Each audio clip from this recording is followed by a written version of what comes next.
in the PACU, okay? She's awake already and breathing on her own, okay? All right. Thank you. Rewritten powerful script, cinematic version, title feel, narration start. Sometimes, the strongest battles aren't fought on TV screens, they're fought behind closed doors, in silence, with tears no one sees. The night in Dixon, Kentucky, was colder than usual, not because of the weather, but because of what was happening inside a small, dimly lit house on the edge of town. Amy Slaton sat frozen on the worn-out couch in her living room, her arms wrapped tightly around herself. The sound that filled the air wasn't silence. It was far worse.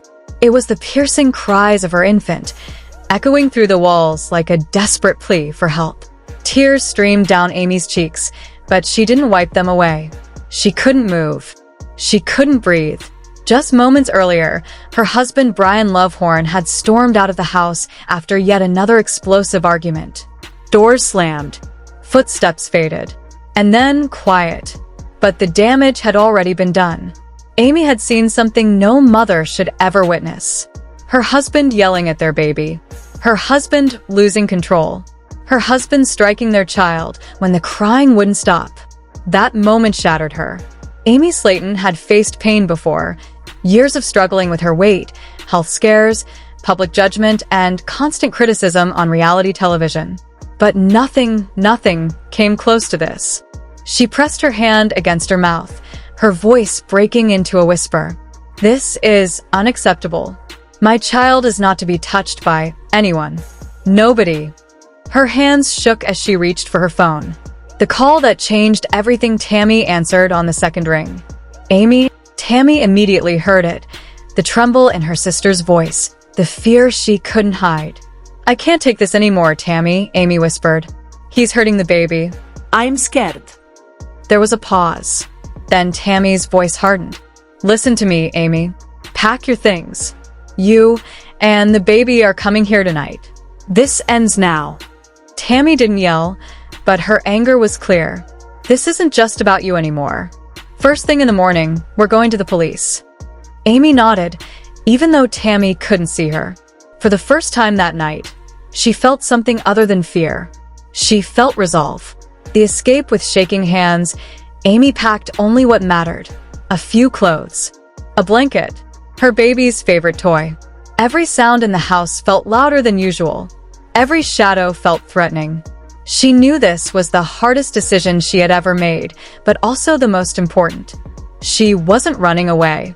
She was protecting her child. That night, Amy left the house not as a reality TV star, but as a mother choosing courage over fear. The courthouse storm the next morning, Amy and Tammy walked into the county courthouse, hand in hand. By then, whispers had already spread. Reporters gathered. Cameras flashed. Headlines began forming before the case had even started. 1000. LB sisters star files for custody battle, but Amy didn't care about fame anymore. She didn't care about rumors. She didn't care about the cameras. All she cared about was justice. Standing before the judge, Amy's voice was steady, but broken. I may not be able to live with him anymore. All I want is to protect my child. I want my home to be peaceful again. The courtroom fell silent. Brian's attorney tried to deny the accusations, tried to twist the story, but the truth doesn't stay hidden forever. Medical reports, photographs, statements from neighbors. Piece by piece, the truth painted a devastating picture. And through it all, Amy stood firm. A mother's bravery outside the courthouse. Fans gathered holding signs. Amy, stay strong. Justice for baby Lovehorn. Tammy squeezed Amy's hand. I'm proud of you, she whispered. You finally stood up for yourself and your child. Amy's smile was weak, but real. I had to, she said softly. No child deserves to grow up afraid. And I'm done being scared. A new chapter begins weeks later. Amy filed for divorce. She started therapy for herself and for her baby. Healing wasn't quick. It wasn't easy, but it was necessary. The TLC cameras that once followed her weight loss journey now captured something deeper, a woman reclaiming her life. A mother learning to trust herself again. One evening, Amy sat on her porch, holding her infant as the sun dipped below the horizon. Tears filled her eyes, but this time, they weren't from fear. "We made it," she whispered. "Mommy will always stand up for you, no matter how hard life gets." At that moment, Amy Slaton was no longer just a reality star. She was a survivor. Across the pond, a new beginning months later, the mood inside the Slaton home was completely different. Suitcases lay open. Clothes were scattered everywhere. Laughter filled the air. For the first time in their lives, Amy and Tammy were preparing to travel abroad. TLC had planned a special episode, 1000 LB Sisters. Across piece by piece, the truth painted a devastating picture. And through it all, Amy stood firm. A mother's bravery outside the courthouse. Fans gathered holding signs. "Amy, stay strong. Justice for baby Lovehorn." Tammy squeezed Amy's hand. "I'm proud of you," she whispered. "You finally stood up for yourself and your child." Amy's smile was weak, but real. "I had to," she said softly. "No child deserves to grow up afraid. And I'm done being scared." A new chapter begins weeks later. Amy filed for divorce.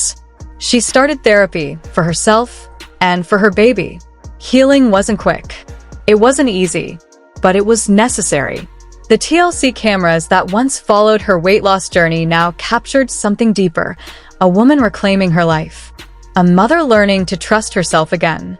One evening, Amy sat on her porch, holding her infant as the sun dipped below the horizon. Tears filled her eyes, but this time, they weren't from fear. "We made it," she whispered. "Mommy will always stand up for you, no matter how hard life gets." At that moment, Amy Slaton was no longer just a reality star. She was a survivor. Across the pond, a new beginning months later, the mood inside the Slaton home was completely different. Suitcases lay open. Clothes were scattered everywhere. Laughter filled the air. For the first time in their lives, Amy and Tammy were preparing to travel abroad. TLC had planned a special episode, 1000 LB Sisters. Across the pond. Amy held up a glittering Union Jack t-shirt. "Look, Tammy, I'll wear this to Buckingham Palace. The Queen might think I'm royalty." Tammy laughed. "There ain't no Queen anymore, girl. Learn your British history before embarrassing us on TV." Amy giggled and tossed the shirt into her bag. Healing in Motion Gage ran across the room holding a toy airplane. "Zoom. We're going to London." His laughter filled the house with light. Baby Glenn giggled from his playpen, clapping his hands. Tammy, now walking more confidently with her cane, zipped her suitcase. "You know," she said softly, "a year ago, I never imagined I'd be getting on an airplane." Amy looked at her sister and smiled. "Look at us now." Closing narration life didn't become perfect for Amy Slaton, but it became honest. It became safer. It became stronger. From fear to freedom. From silence to strength. From survival to hope. And sometimes that's the most. Narration begins, fear doesn't disappear overnight. But courage grows every time you choose to move forward. Amy Slaton stood in the doorway of her living room, holding her phone, staring at the travel itinerary glowing on the screen. Her heart was racing, but her smile was real. "I'm anxious," she admitted softly, "but I'm ready." Tammy looked up from her suitcase and smiled. Something rare. Something gentle. "You've come a long way, sis," Tammy said. "This journey? You earned it." Amy nodded, emotion catching in her throat. "For us," she said quietly, "London isn't just a trip. It's a new chapter." The countdown to London, the days leading up to departure, passed in a whirlwind of chaos and laughter. Amy was on a mission, determined to find the perfect outfit for every single sightseeing moment. She twirled dresses in front of the mirror, held up jackets dramatically, and announced, "This one says classy American tourist. This one says accidental royal." Tammy, on the other hand, had her priorities straight. "Forget clothes," she muttered, tossing items into the cart. "We need British snacks." Der. Shortbread biscuits. And things she didn't even recognize but insisted were authentic. Their final stop was a travel store where they bought neck pillows, power adapters, and matching pink luggage tags. Slaton Sisters, destination London. Amy stared at the tags for a moment longer than necessary. "We really doing this?" she whispered. Tammy zipped her suitcase shut. "We really are." Departure day, the Louisville airport buzzed with noise and motion as the Slaton family gathered around. Chris waved enthusiastically, grinning from ear to ear. "You two better not come back talking with British accents," he joked. Amy grinned instantly. "Well, mate," she replied dramatically. "Care for a spot of tea?" Tammy shook her head. "Lord help me." Laughter filled the terminal. As they boarded the plane, the sisters sat side by side, shoulder to shoulder, just like they always had. Amy recorded everything on her phone. The in-flight meal. Tammy staring wide-eyed at the clouds. The soft hum of the engine. "Tammy," Amy whispered, pointing out the window. "We look like we're floating in cotton candy." Tammy swallowed hard. "I never thought I'd see this," she said quietly. Touchdown in London after the long overnight flight, the plane finally descended. The doors opened. Cool London air rushed in. Red double-decker buses rolled past. Black cabs lined the curb. History breathed through every street. Tammy stepped forward slowly, cane in hand, eyes shining. "We really made it," she whispered. Amy squeezed her hand. "Yes, we did." A city of firsts, their schedule was packed. Big Ben, the London Eye, Tea at the Ritz. Stonehenge. Tammy couldn't wait to see the penguins at the London Zoo. Amy could barely contain herself over the Harry Potter studio tour. On their first day, Amy, wearing a black jacket and oversized sunglasses, dragged Tammy toward a street vendor. "No excuses," she said. "You eat fish and chips the proper British way." She handed Tammy a paper cone filled with golden fries and crispy fish. Tammy took one bite. Paused. Then smiled. "All right," she admitted. "This might be the best thing I've ever eaten." Reflections on the Thames between the laughter came quiet moments. Moments of reflection. Moments of honesty. Standing on Tower Bridge on their final night, the sisters watched the lights shimmer across the River Thames. Amy spoke first. "We did it, sis," she whispered. "We actually made it here." Tammy's voice trembled as she smiled. "And this is just the beginning."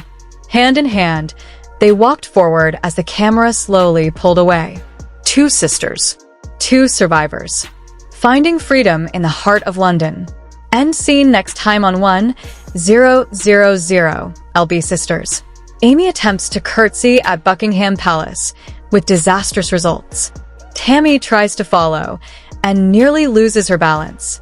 Back home, a different kind of challenge, the mood shifted. Morning light spilled into the living room as Amy entered holding a cup of coffee and a clipboard.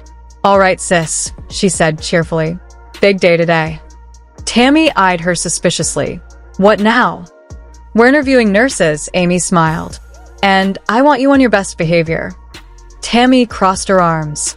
"You act like I bite people." Amy raised an eyebrow. "You screamed at the last nurse for bringing sugar-free pudding." Tammy scoffed. "That pudding was disrespectful." Amy laughed. "Girl, you are something else." She sighed and lowered her voice. TLC thinks this could be a great segment. Tammy finding the right nurse. The interviews begin, the cameras rolled.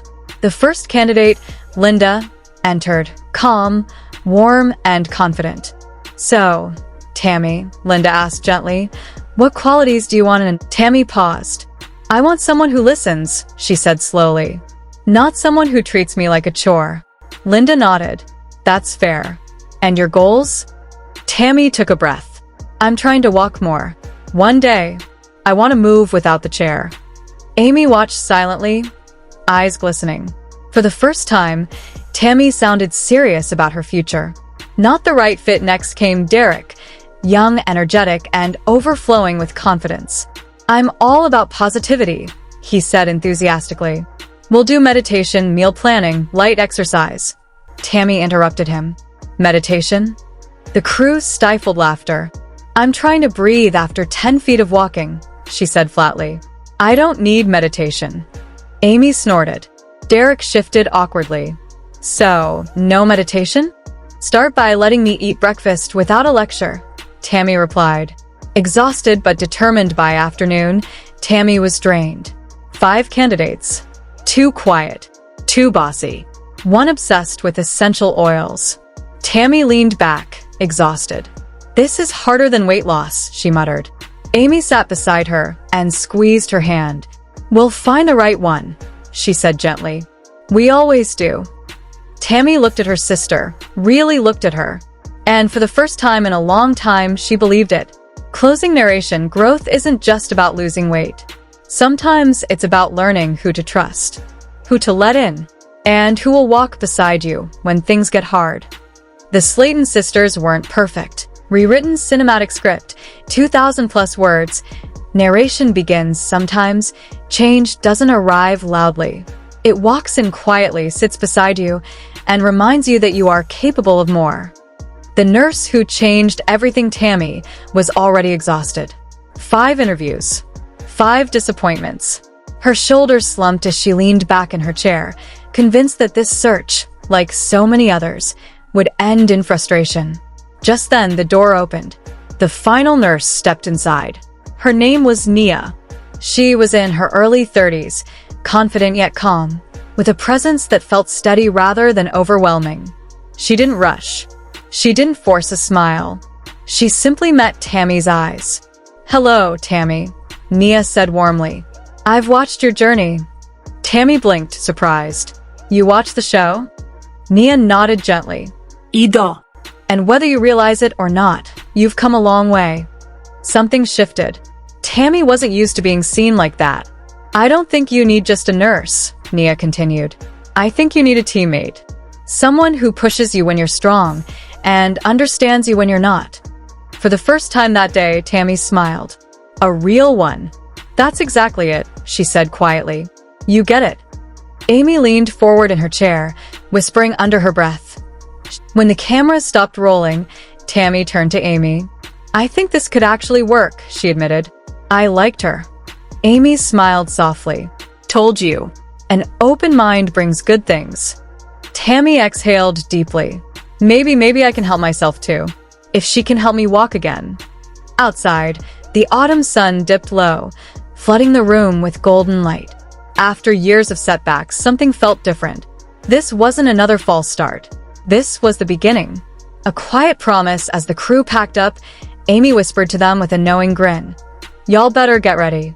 Tammy's about to surprise everyone." A mother's new dream on a bright Saturday morning in Dixon, Kentucky, Amy Slaton rocked gently on her porch swing, iced coffee in hand. The air was peaceful. Gage and Glenn chased bubbles across the yard, their laughter floating upward like music. "Nope. That house is haunted." Tammy nearly dropped her drink laughing. "Maybe a ghost would scare you into losing more weight." Amy tossed a pillow at her. "You're awful." The house that felt like home a few days later, Amy, Tammy, and Chris pulled up to a house that stopped Amy in her tracks. 2 stories. White siding. Green shutters. A wraparound porch. Amy stepped inside and froze. Sunlight poured through oversized windows. The kitchen gleamed, with stainless steel appliances and a large island at the center. "That's it," she whispered. "I can see the boys growing up here." Tammy nodded. "Family dinners. Christmas mornings. You might finally host holidays." Chris laughed. "Make sure the oven fits a whole turkey first." Amy smiled, eyes shining. "I can already see it." The setback, then came the call. Another family had already placed an offer. Amy's heart sank. That night, she sat quietly and whispered into the phone. "Maybe it's not meant to be." Tammy's voice was firm. "Don't you dare give up. You're a mother. You deserve joy." The next morning, the phone rang again. The other buyer's loan had fallen through. The house was hers if she wanted it. Amy screamed with joy, waking both boys. "We're getting a new home." A fresh beginning. Moving day was chaos and love. Misty decorated the kids' rooms. Chris carried boxes. Tammy supervised like a queen. Standing in her new kitchen, Amy cried openly. "This isn't just a house," she whispered. "It's a fresh start." Tammy rolled closer and patted her arm. You did good, sis. Real good. As the sun set, Amy watched her boys play in the yard, peace settling in her chest. For the first time, the scale didn't matter. Facing the mirror weeks later, Amy sat nervously in the waiting room of the Lexington Aesthetic Surgery Center. She had lost over 180 pounds, but the loose skin on her arms, legs, and stomach told a complicated story. Pride mixed with insecurity. "You got this," she whispered. Tammy smirked beside her. "It's just a conversation, not open-heart surgery." Amy laughed nervously. "I don't like undressing in front of strangers." The nurse called her name. Dr. Ramirez greeted her warmly. "You've done something incredible, Amy." Amy swallowed hard. "I want to feel finished. I want my outside to match who I've become." The doctor nodded. Skin removal surgery was possible, but not easy. 6 months. Amy felt her heart race. She could do that. Becoming her reflection when Amy left the office, Tammy crossed her arms. "Well," Amy smiled through tears. "I'm a good candidate." Tammy laughed. "Model behavior incoming." Amy shook her head. "This isn't about looks. I want to feel proud when I look in the mirror." That night, Amy wrote in her journal. She looked at herself, really looked, not the woman she used to be, but the one she was becoming. Her phone buzzed. "Tammy, you're going to shine, sis." Amy smiled through happy tears. Closing narration. Amy Slaton didn't just lose weight. She gained strength. She gained peace. She gained herself. And as the lights went out, Amy drifted to sleep, dreaming not of who she was, but of who she was becoming. Outro, YouTube style. Hi, lovely viewers. Welcome to my channel. My name is Mina. If you enjoyed this emotional journey, don't forget to subscribe, like, and share. Because sometimes real transformations aren't measured in